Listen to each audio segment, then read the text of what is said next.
2024 آدھی دنیا میں انتخابات کا سال۔ انتخابات کسی بھی ریاست کے لیے انتہائی اہم ہوتے ہیں کیونکہ انتخابات کے نتیجے میں حکومت بنتی ہے جو اس ریاست اور عوام کے مقدر کا فیصلہ کرتی ہے، نظام زندگی کی ضمانت ہوتی ہے۔ پاکستان میں اس سال انتخابات 8 فروری کو بخیر خوبی انجام پائے جا چکے ہیں۔ یہ الگ بات ہے کہ ہارنے والی کچھ پارٹیاں ان انتخابات کے نتائج سے مطمئن نہیں ہیں اور اپنے تئیں مختلف فورمز مثلا الیکشن کمیشن اور الیکشن ٹریبیونلز وغیرہ پر انہوں نے عذرداریاں دائر کی ہیں تاکہ انہیں انصاف مل سکے۔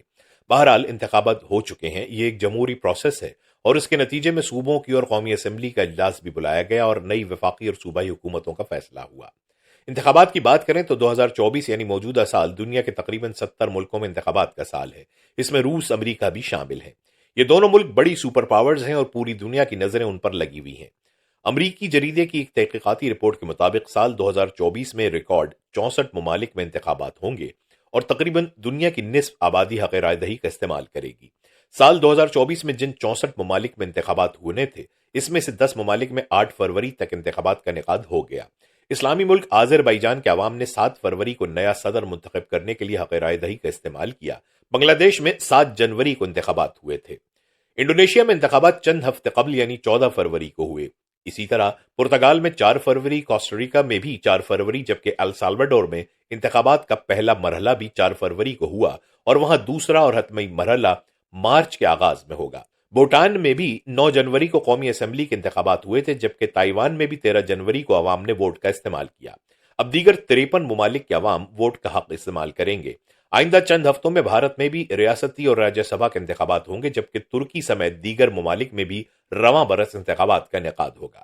نومبر میں امریکہ میں بھی صدارتی انتخابات ہوں گے، جبکہ برطانیہ سمیت یورپین یونین پارلیمنٹ کے انتخابات بھی رواں سال ہی ہوں گے۔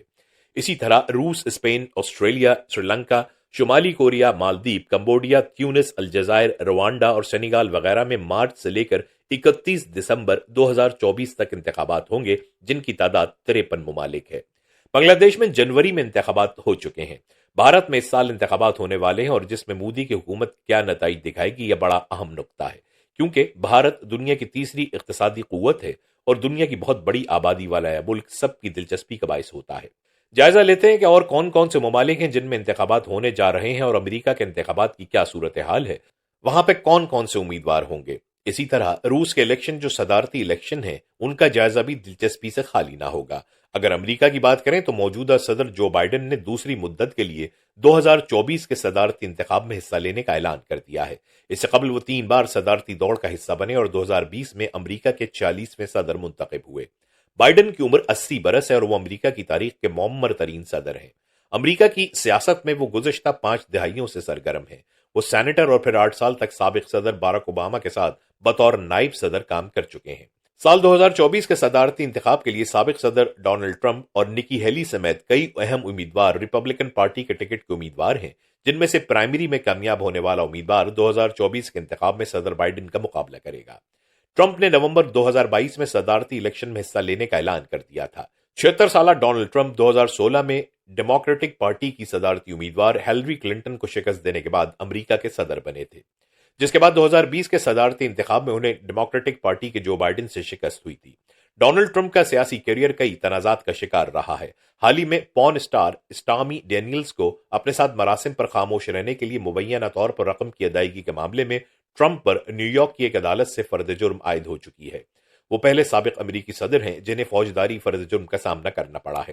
اس سے قبل انہیں 2020 کے صدارتی انتخاب کے نتائج میں رکاوٹ ڈالنے کے الزامات کا بھی سامنا ہے۔ خبر رساں ادارے رائٹرز کے مطابق فرد جرم عائد ہونے کے بعد بھی رائے عامہ کے جائزوں میں ٹرمپ کی پوزیشن مستحکم ہے اور ان کے حامیوں کی بڑی تعداد ان کے ساتھ کھڑی ہے۔ امریکی ریاست ساؤتھ کیرولائنا کے سابق گورنر اور صدر ڈونلڈ ٹرمپ کے دور میں اقوام متحدہ کے لیے امریکہ کی سفیر رہنے والی نکی ہیلی نے رواں برس فروری میں صدارتی الیکشن میں حصہ لینے کا اعلان کیا تھا۔ 51 سالہ نکی ہیلی بھارتی تارکین وطن والدین کی بیٹی ہیں۔ ایک اور امیدوار ریاست آرکنسا کے سابق گورنر ایسا ہچنسن کا تعلق ریپبلکن پارٹی سے ہے اور انہوں نے رواں ماہ صدارتی الیکشن میں حصہ لینے کا اعلان کیا ہے۔ 72 سالہ ایسا ہچنسن کا کہنا ہے کہ فرد جرم کی کارروائی کے بعد ڈونلڈ ٹرمپ کو صدارتی امیدوار بننے کے بجائے قانونی مسائل سے نمٹنا چاہیے۔ ایک امیدوار ووک راماسوامی ہے۔ بائیو ٹیکنالوجی کے شعبے میں سرمایہ کاری کرنے والے ووک راماسوامی نے فروری میں صدارتی دوڑ میں شامل ہونے کا اعلان کیا تھا۔